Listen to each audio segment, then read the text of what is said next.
பெருசல்ல. ஆண்டவர் உங்கள்கிட்ட பெருச கேட்கல, கொஞ்சத்துல உண்மை. ஆமே. எதுல உண்மை? கொஞ்சத்துல.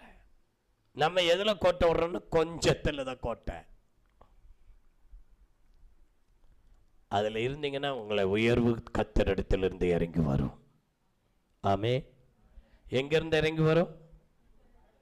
பரத்திலிருந்து இறங்கி வரும். நன்மையான எந்த ஈவும் பூர்ணமான எந்த வரமும் ஜோதிகளின் பிதாவில் இடத்திலிருந்து இறங்கி வருகிறது. யாக்கோபு 1:17.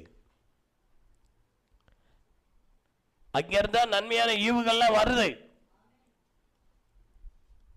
அதை நீங்க பெற்றுக்கொள்ளணும்னா அதுக்கு பாத்திரவான்களா இருக்கணும். அதுக்கு முன்னெல்லாம் சொல்றாரு, இருமனம் உள்ளவன் தன் வழிகளிலெல்லாம் நிலையற்றவன். அடுத்து அதுலயே சொல்றாரு,